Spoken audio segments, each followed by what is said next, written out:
a todos y bienvenidos a un nuevo vídeo de Tutoriales.net. En esta ocasión vamos a finalizar de ver Pattern Matching viendo el concepto de nombrar valores. En este caso vamos a nombrar patrones. Vamos a nombrar patrones a través de la palabra reservada as, y esto nos va a servir para no tener que reconstruir la forma o el patrón de un elemento en la expresión que utilicemos. Es decir, vamos a tener, por ejemplo, aquí en esta función, aquí realizamos esta construcción. Bueno, si tuviéramos esta construcción no la podemos utilizar en una expresión, pero si tuviéramos una construcción que sí que la pudiéramos utilizar en una expresión, pues le podríamos dar un nombre, y luego, para no tener que volver a construir o realizar esa construcción, pues utilizaríamos ese nombre. Bueno, para verlo todo más claro, vamos a ver un ejemplo de una función y así, como ya digo, lo vemos más claro. Vamos a diseñar una función que coja un par de números racionales y nos devuelva el menor de ellos. ¿Cómo podemos pensar en la forma de un racional? Pues muy sencillo, en un par de enteros, donde el primer elemento puede ser el numerador y el segundo elemento el denominador. Luego, pues vamos ya a definir la función y vamos a tener en cuenta cuando el denominador es 0, pero no vamos a tener en cuenta todos los casos. Es decir, yo voy a definir la función que nos sirva para la mayoría, que nos sirva, pero cuando tenemos infinitos positivos o negativos, pues eso lo podréis terminar vosotros. Entonces, let min racional, por ejemplo, va a coger un elemento y lo vamos a pasar por pattern matching, y claro, si tenemos vamos a suponer que un elemento, un racional, es infinito y el otro no, infinito positivo, porque claro, si tenemos un infinito negativo, pues evidentemente ese va a ser el menor. Entonces vamos a suponer que todos los racionales son positivos. Entonces, ¿que vosotros queréis mejorar esta función para que trabaje con negativos? Pues perfecto. Entonces, si tenemos dos infinitos, pues lo vamos a ver a continuación. Es decir, tenemos un par donde hay un numerador que no nos interesa el número y el denominador es 0. Y luego tenemos un segundo par donde tenemos la misma construcción, es decir, dos infinitos, y como he dicho, suponemos que son positivos. Entonces devolvemos un file with denoms inf, que es decir que tenemos los denominadores infinitos, entonces la entrada es inválida.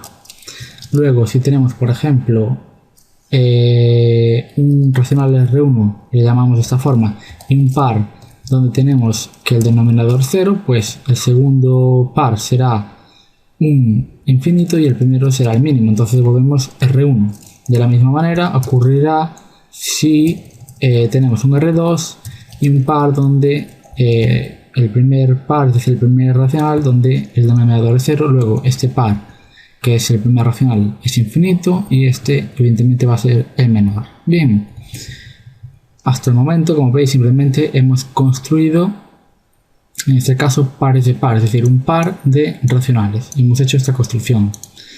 Bien, entonces ahora, suponiendo que tenemos dos racionales con números enteros, pueden ser positivos o negativos, pues vamos a realizar la operación y a construir el patrón para ver cuál es menor o mayor. Entonces vamos a realizar la siguiente construcción.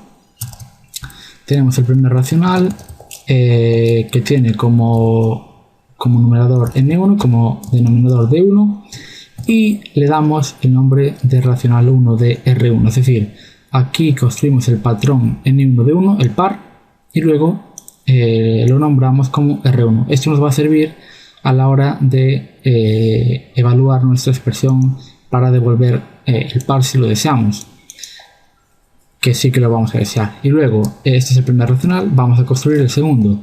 Entonces directamente, voy a copiar esto, lo pego aquí, y ahora tenemos n2 y d2 para el racional 2. Entonces tenemos un par de enteros que conforman un racional, y nombramos a cada racional por un nombre, en este caso R1 y R2. Bien, entonces, ¿qué solución le vamos a dar a este caso? Porque ahora aquí tenemos dos racionales que tienen numerador y denominador distinto de 0. Bueno, al menos el denominador distinto de 0 en ambos. Entonces, ¿cómo sabemos si el primer racional es menor que el segundo?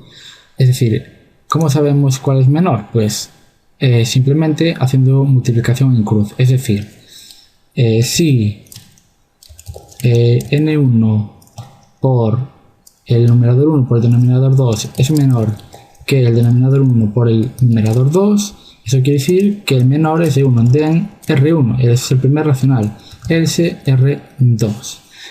Como veis, bueno, vamos a finalizar ya la función.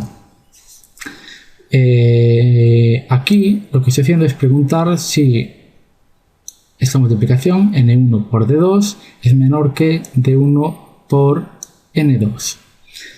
De esta manera, si esto es verdadero, el primer racional será menor. En caso contrario, pues o bien son iguales o bien el mayor es R2.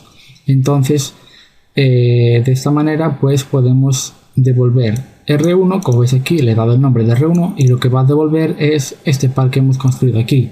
Hemos construido este par como patrón y le hemos dado el nombre de R1 y luego lo utilizamos aquí. De la misma manera ocurre con este par, que está racional de R2, que se devolverá cuando es mayor o que se devolverá cuando es menor o igual a R1. Bien.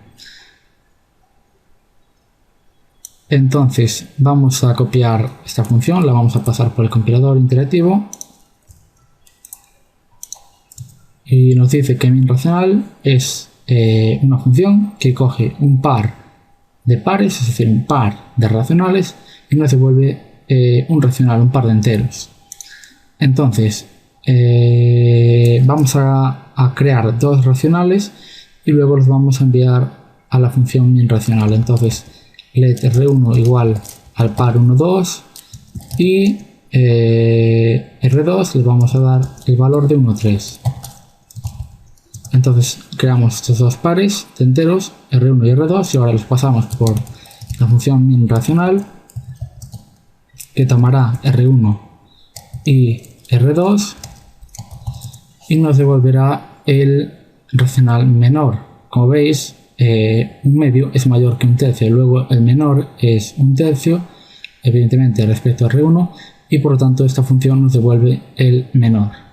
Bien, entonces hemos ya definido una nueva función y hemos asociado nombres a patrones dentro de esta función min racional o mínimo, el racional mínimo de dos racionales. Bien, pues eso es todo por este vídeo. Ahora sí puede decirse que hemos finalizado pattern matching. En próximos vídeos o bien veremos ejercicios sobre listas e incluso volveremos a ver quizá algún ejercicio sobre funciones como los que hemos visto anteriormente para ya afianzar todos estos conceptos y luego ya meternos de lleno con la recursividad.